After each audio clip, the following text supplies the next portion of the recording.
Mic check, 1, 2, 3.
come on up. All right. Good morning, everyone. Slightly lesser crowd. I guess, it's Friday, it's cold, or we got the true diehards here this morning.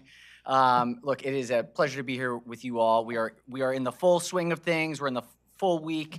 It really feels like session is now up upon us. We've seen a flurry of bill requests. Some of you all may have heard we had a record number of bill requests last week at the end of the week. Going into the weekend. And I do just want to take a quick moment to thank our incredible Department of Legislative Services. We have some of the most talented professionals in the state of Maryland who we are able to rely upon, who give us the expertise that they are able to offer to draft legislation, to help us with amendments, and the amount of work that they have in a time-limited 90-day session is just Herculean. And so they, year after year after year, always perform exceedingly well. And so I just want to say thank you to them, because we are in this period where we have record number of bills. I think it's about 2,400 bills having been requested, about 700 of which were requested in the last 24 hours before the deadline for guaranteed introduction date. So that means we're going to have a busy end of February and March. A lot of bill hearings. Every bill gets a hearing if dropped on time. And so it's something that we're thinking about as we consider the schedule moving forward through the 90 days. I'm so thrilled to have our two new standing committee chairs here with us today. We have the chair of the Finance Committee, Melanie Griffith from Prince George's County, who is, has moved from our President Pro Tem position into the chair of Finance and is doing an exceptional job leading this new committee. And she will talk about a number of the major issues that will be coming through the Finance Committee.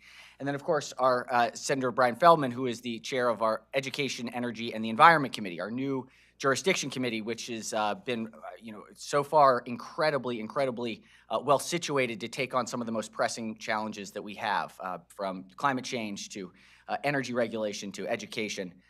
It's going to be a great year, and I think the first 2 weeks have really demonstrated that we're in a very good place with these new leaders and these two new committees. One other big note is that we had our first bill on the floor yesterday, which was the 988 bill, and it was no coincidence. This is Senate Bill 3. It's our President Pro Tem Malcolm Augustine's bill about setting up and establishing Maryland's 988 system. This is unbelievably important in this post-pandemic period, as we all are thinking through the impacts of COVID on our mental health, not just our physical health, but our mental health as well. Setting up a structure to ensure that Marylanders can pick up the phone, dial 988, and get the services they need for themselves or a loved one, or just a neighbor, or somebody that's in the community that needs help.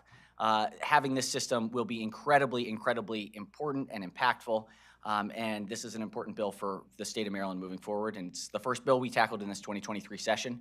It's going to be a long rollout to get this done well, but it will be done the right way, and it's something that I think is incredibly important. So without further ado, let me hand it over to our chair of the Finance Committee, Melanie Griffith, for update on major issues. Thank you, President Ferguson, and thank you for the appointment as chair of Senate Finance.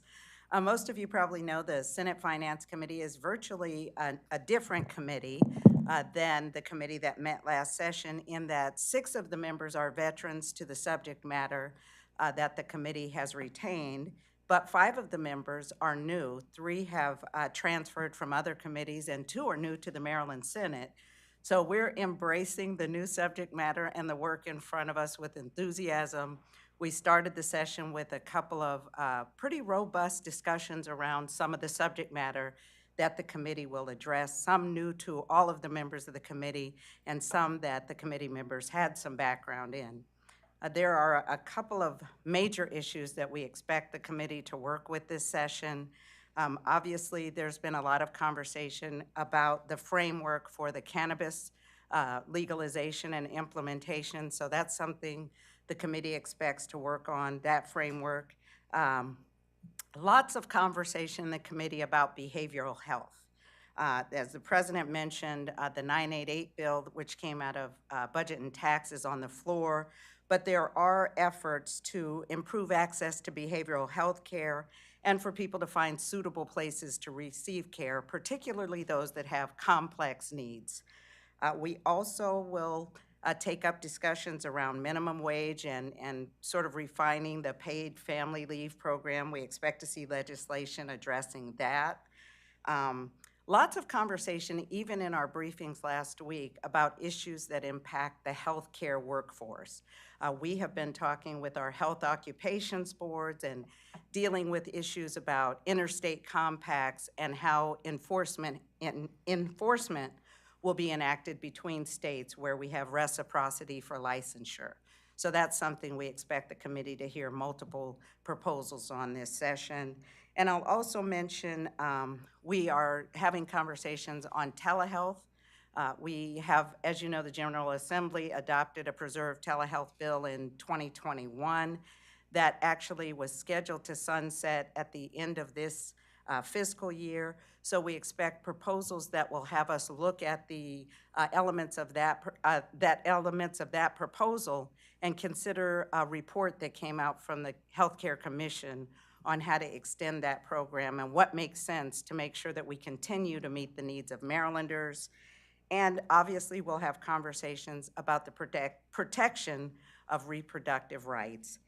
There are conversations and proposals that will talk about how we protect the providers who provide that care and to protect the privacy of women who receive that care. So with that, Mr. President, I'll pause. I think I've said enough for now, and I'll move over and turn the podium over to my colleague.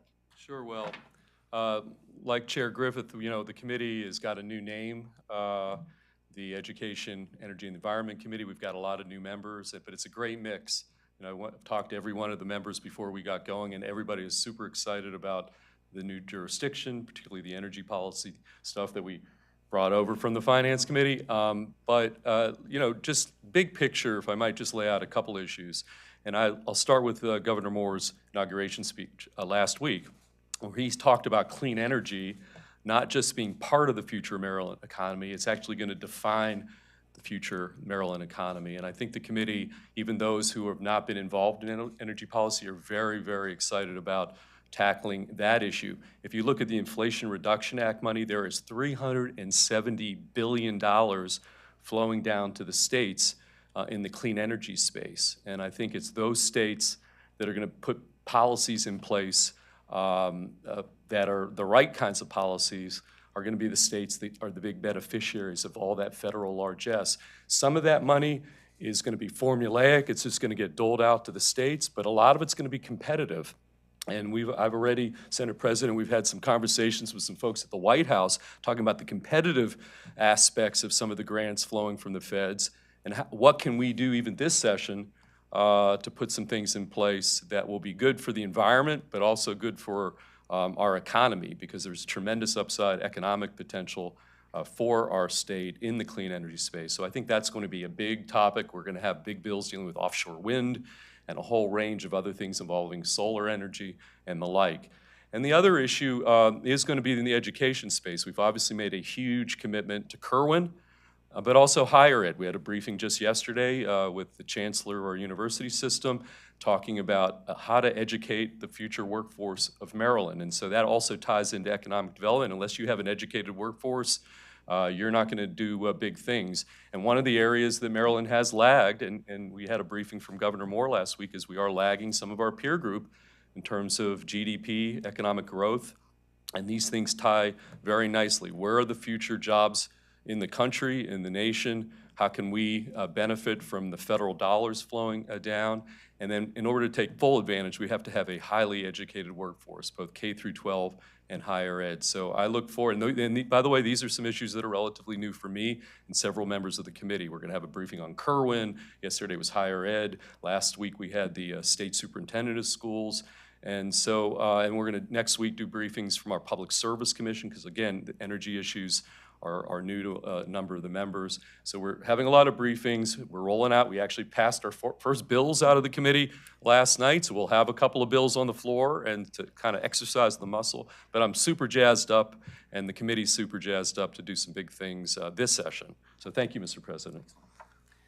All right, let's open it on up. Yes. I have a question for Madam Chair. What is the status of the cannabis marketplace legislation? I haven't seen it. Is there a bill and a hearing scheduled on that? Right, so last week, we had a briefing on the medicinal cannabis. I think it was last week, might have been the week before. We don't yet have a bill in front of us. There has been a work group that President Ferguson and Speaker Jones put together that has members from both chambers that have been working on hearing briefings and putting together some of the elements. We expect the bill to be coming out soon, but we don't have it in front of us yet. Chair Griffith, and maybe also Senate President Ferguson, last session, the House passed the constitutional amendment for reproductive rights, and it didn't make it to the floor in the Senate. Should that bill come back this year, do you anticipate having it come to the floor and its passage?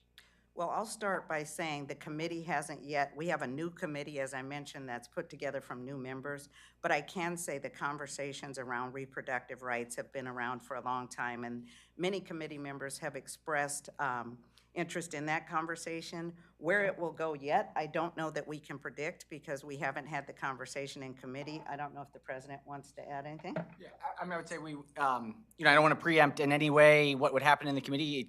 It's with new committees. It's, we're going to make sure the issues are fresh. I feel confident that if we put something before the committee, that the votes will be there to get it to the floor, and I believe the votes are there on the floor to pass it, but we'll have to see as things move forward. Senator Felton?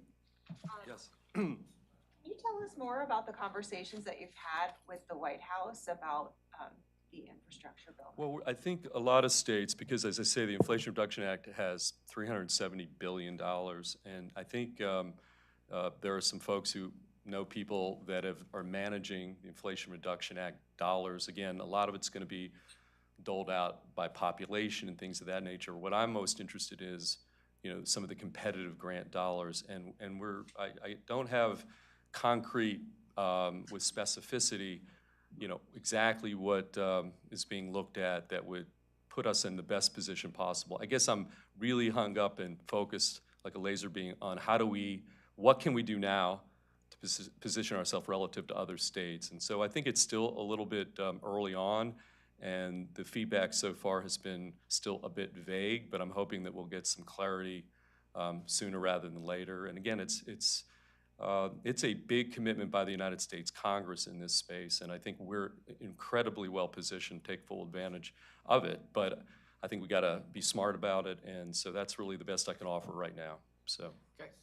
I just want to add really briefly, one of the things that I think is going to be very exciting, especially for the state of Maryland, is about the Port of Baltimore and some of the dollars that are available for transitioning port technologies. I mean, we are a state that has benefited from industry enormously. Of course, industry has largely been a coal-powered or energy-generated success story. And so as that transition has to happen, places like the Port of Baltimore, I think, are well situated with the federal dollars, and the committee will certainly be able to help navigate this to transition those diesel trucks to electric trucks and try to find ways to reduce emissions for the port operations. I think that's really, it's a place where we can be one of the most competitive places on the globe.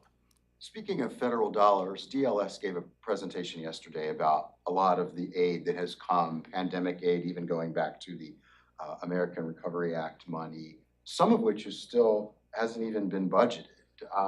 What's the issue there? Is it complexities? Is it strings? Is it there's time frame to spend the money down the road? And can you answer that question? And can you also say, is there going to be a move to try and move some of that money into budgeting this year? Yeah, no, it's a great question. It actually speaks directly to what the chair of our E&E committee was mentioning.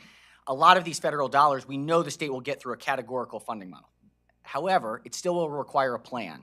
And if that plan hasn't been put together yet by the executive agencies, at times the money has not been recognized in the budget. Additionally, there will be a number of programs where the state will have to match dollars in order to access the federal dollars. So there are a significant fund balance. I think it's $840 million in fund balance. I imagine some of that is contemplated as match money for federal dollars that could come down the line. One of the things that we are having a conversation about as a legislature is how can we make sure that the legislative branch is a part of all of the conversations about how these federal dollars are being used. And so as we think about transitioning from green energy, from ARPA, from kind of investments in our small businesses.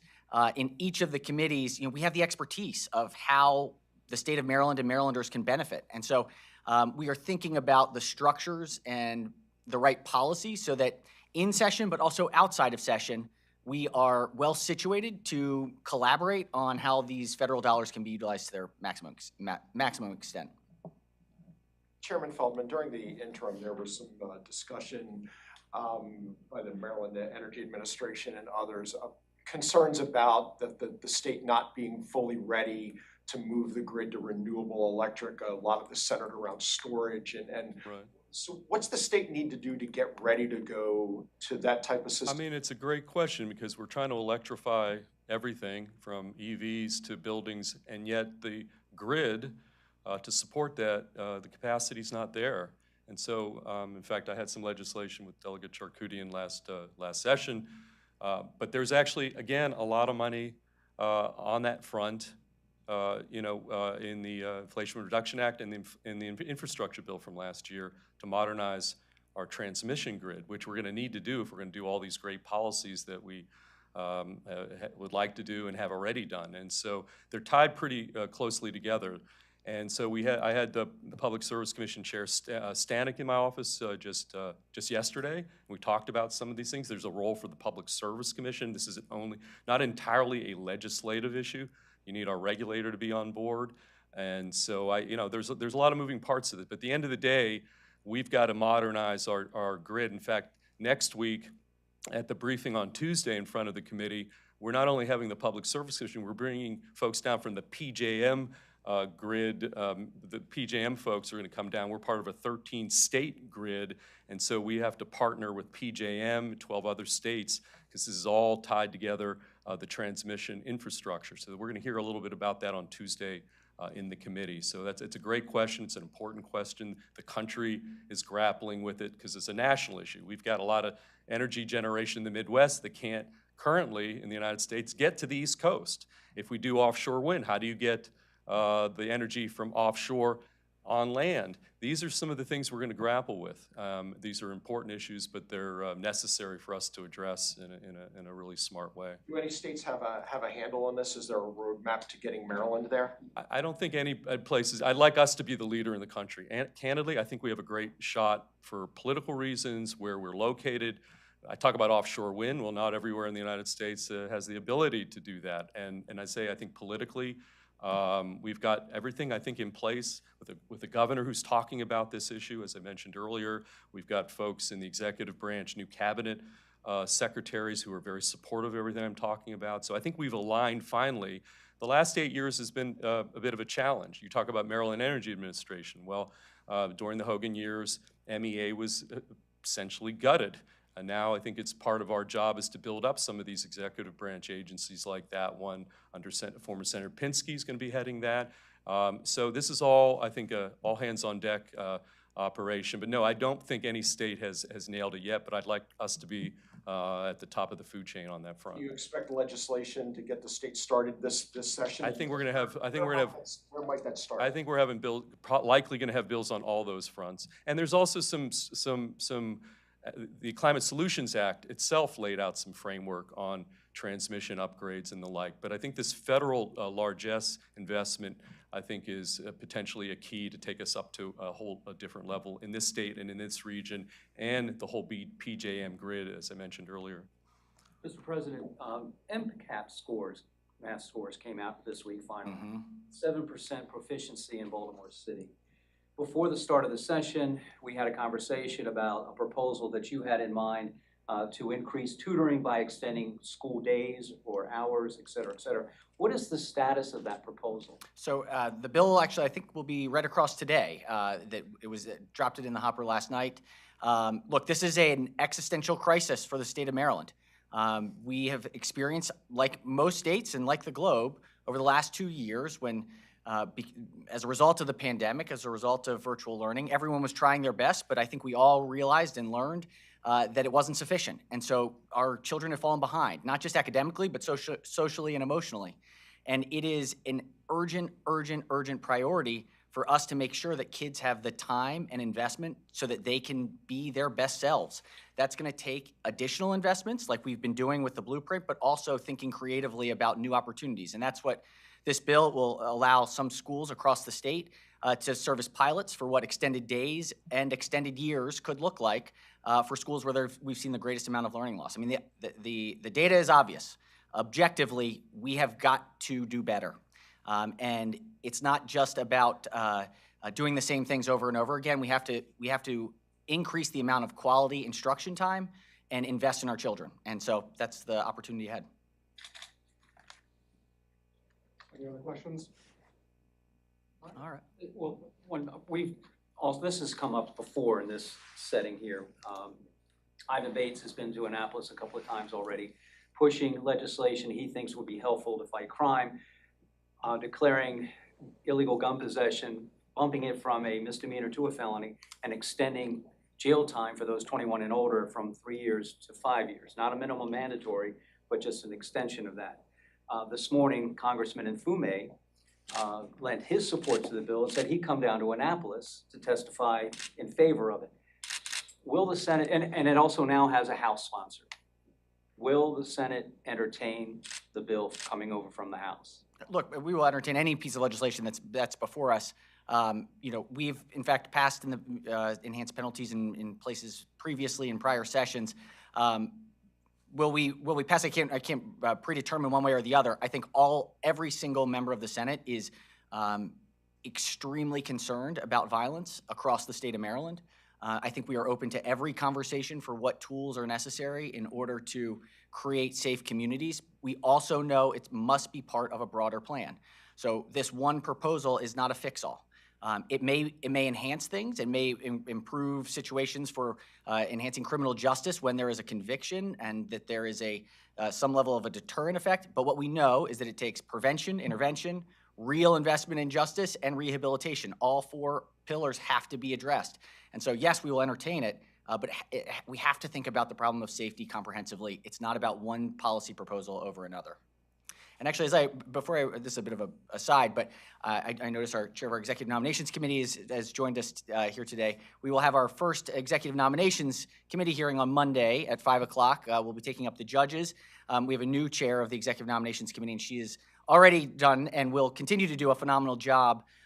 Really, it's an important position this year because we are rebuilding government. And as we have new secretaries, we have new appointments across the board, the Executive Nominations Committee is one of our most important duties in the Senate of confirming these individuals. And so we will have a lot of confirmations ahead. I'm sure we'll have a lot of conversations here about those confirmations, but we'll kick off the year on Monday at 5. Mr. President, that's a great segue into my next question. Wonderful. I'm glad I'm reminded. On Tuesday, we had sort of general discussions about the appointment of a new transportation secretary. We now know the name of that secretary. I'll ask you again, do you have specific concerns about Paul Wiedefeld's track record at WMATA, specifically as it pertains to the audits that were done on the safety of the system during his tenure there as CEO? Look, I think we have to dive into the details of every appointee, their experience, their background, their history. I've seen some very, very positive reports about the experience that the new secretary, their nominated transportation secretary, I think I've heard from other members that they've had great interactions and relationships with him over the past, his work at the Maryland Aviation Administration, and at MDOT previously. I think it's a positive thing that he has that MDOT experience. He knows the unique nature of our transportation department that has all of the different modes within it. It's very, very complicated. But of course, we'll vet him fully. We will do the full review, and if there are any questions, we will have those conversations directly with him. I've not had a chance to sit down with him yet one-on-one, but intend to do so, and also encourage all of the other members to do so, as well as through the confirmation process in our committees. I'll simplify my question. Do you have specific concerns about that track record? Nothing that I feel is disqualifying in any way. I want to make sure that I understand his full scope of his background and history. I'm overall feel very positively about him. I've heard great things. I've met him certainly many times in the past, but have never worked on projects together. So I can't. I look forward to getting to know him better as we move forward, because right now, I mean, investments in transportation are going to be one of the most important priorities that the state of Maryland has. And so the transportation secretary is an incredibly, incredibly important role. And I am very confident in the Moore administration's vetting. They have done a phenomenal job of attracting great people thus far. And so I feel comfortable moving forward, and of course, look forward to the conversations with the nominated secretary. President Ferguson, to pivot back to guns, I understand that, and the Bruin decision specifically. I understand that Vice Chair Waldstreicher has introduced a handful of bills that target that specifically. To my knowledge, I haven't checked this morning, but to my knowledge, they haven't been cross-filed in the House. Have there been conversations with members of the House in regard to what Maryland's policy should look like moving forward? Have you, or has there been any attempt to, I guess, bridge the gap? Yes, there have been conversations. I suspect there will be House bills. This is a really tough issue because it's very gray with the new constitutional standards. I know that members of the House, I'll let this House speak for the House. What I know is that members of the Senate want to create safe communities. And we believe that clarifying the standards from the uncertainty that was created by the Supreme Court about whether someone should feel comfortable with the knowledge that we are going to see more and more guns in our community, in child care centers, in churches, in nursing homes. That's just not the right approach from my perspective, and I think a lot of members of the Senate agree. We have to do it in a constitutional way to make sure that people are thoughtful. I suspect that we're going to have robust conversations in the Senate before a bill moves about how best to create a framework for the state of Maryland that makes sure that Marylanders are safe. But have you had conversations, maybe not even with just the House Speaker, with maybe Chair Clippinger about what you anticipate this? I have a great deal of respect for my delegate. He's a wonderful individual. And yes, we've talked about it. I think that there are going to be a lot of different perspectives, and it's going to be the legislative process that works its way through on this issue. Thank you, Mr. President. Excellent. Thank you all. Have a great weekend.